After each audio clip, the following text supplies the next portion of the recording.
और अब हम देखते हैं मॉर्निंग का सीन, जहाँ पर फेंग जियान भगते हुए आ रहा होता है और कह रहा होता है, फाइनली मैंने इस को सबसे पहले रिफाइन कर लिया। वेल, ऐसा होना तो निश्चित था, बिकॉज मैं एक ए ग्रेड टैलेंट जो हूँ। भाई रियली मुझे ये सच में लगता है कि ये बंदा दिल्लू में जी रहा है, क्योंकि इसे अभी तक फेंग युआन ने जो लास्ट चैप्टर में किया था वो नहीं पता है। वेल, आपको भी नहीं पता तो आप पिछला चैप्टर जरूर देख लीजिएगा। कंटिन्यू करते हैं। और रास्ते भर बस ये यही बकवास करते हुए जा रहा था, और अकेडमी गेट पे पहुंचकर ये जैसे ही अंदर जाता है, बाहर के जो दो गार्ड हैं वो इसे रोक लेते हैं और इससे कहते हैं, हे तुम फेंग जियान हो ना? काफी अजीब बात है, मुझे लगा था कि लोग ऐसे ही अब्बा बनाते हैं, लेकिन तुम दोनों तो सच में सेम दिखते हो। जिसकी बात सुन के फेंग जियान थोड़ा सा शॉक हो जाता है, और फिर फेंग जियान कहता है, मैं अपना प्राइस लेने आया हूँ। जिसपे वो जो गार्ड होते हैं वो फेंग जियान से कहते हैं, प्राइस? तुम क्या बात कर रहे हो? वो प्राइस ऑलरेडी तुम्हारा भाई जीत चुका है। जिस पर फेंग जियान का तो बहुत ही बुरा मुंह बन जाता है, और फेंग जियान कहता है, क्या तुम सच कह रहे हो? अबे बेवकूफ हो, मेरा भाई एक सी ग्रेड टैलेंट है और मैं एक ए ग्रेड। वो किसी भी हालत में उस गु को रिफाइन मुझसे पहले कर ही नहीं सकता है। क्या तुमने सच में टेस्ट किया था? जिस पर वो गार्ड्स कहते हैं, हाँ, अकेडमी एडलर ने खुद से चेक किया था, और जो रिजल्ट है वो प्योरली जेन्युइन है, चाहे तो तुम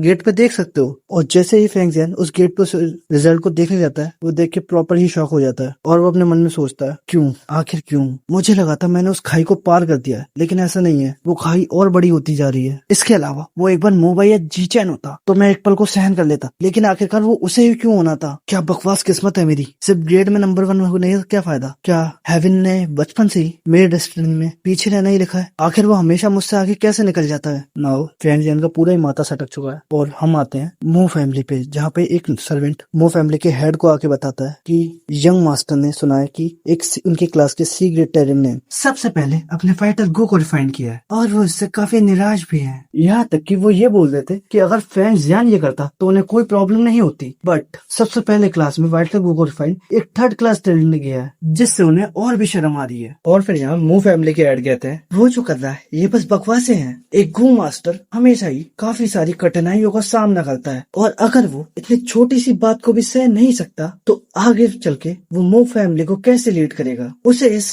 प्रॉब्लम से खुद ही बाहर निकलना होगा। ये मेरा ऑर्डर है कि कोई भी उसकी हेल्प नहीं करेगा। और फिर हम आते हैं ची फैमिली पे, जहाँ पर ची फैमिली के एल्डर अपने ग्रैंडसन को समझाते हुए कह रहे होते हैं कि एक गो को रिफाइन करने में उसकी इच्छा शक्ति का भी बड़ा महत्व होता है। या तो उसे इत्तेफाक से कोई कम इच्छा शक्ति वाला गो मिल गया होगा, इस वजह से वो मूनलाइट गो को सबसे पहले रिफाइन कर पाया। जिस पर उनका ग्रैंडसन कहता है, ओह तो ये बात है। जिसके बाद वो अपने ग्रैंडसन को हेल्प करते हैं उसके गो को रिफाइन करने के लिए, बिकॉज जैसा हमने पहले देखा था कि ये प्रिटेंड कर रहा है बी ग्रेड बनने का, बट ये भी फेंग युआन की तरह सी ग्रेड है। और यहाँ से हम आते हैं फेंग जियान पर, जो काफी निराश है, जिसे पीछे से आवाजें आ रही होती है, हाँ, एक फर्स्ट क्लास टैलेंट फिर से हार गया। मुझे लगता है फेंग जियान में सिर्फ टैलेंट के अलावा और कुछ नहीं है, बस वो नसीब से ए ग्रेड है, बाकी उसमें ए ग्रेड की कोई काबिलियत नहीं है। जिसे सुनकर फेंग जियान अपने मन में कहता है, बस इंतजार करो, बस इंतजार करो भाई, मैं जल्दी तुम्हें पीछे छोड़ दूंगा। और फिर हम देखते हैं यहाँ से सीन डायरेक्टली शिफ्ट होता है अकेडमी के एक बैटल ग्राउंड पर, जहाँ पर काफी बच्चे अपने मूनलाइट गो को यूज करना सीख रहे होते हैं। जहाँ पर हेड मास्टर कहते हैं, तो मैंने तो बेसिकली फंडामेंटल सिखा दिए हैं, तुम्हें अपने रिफाइन किए हुए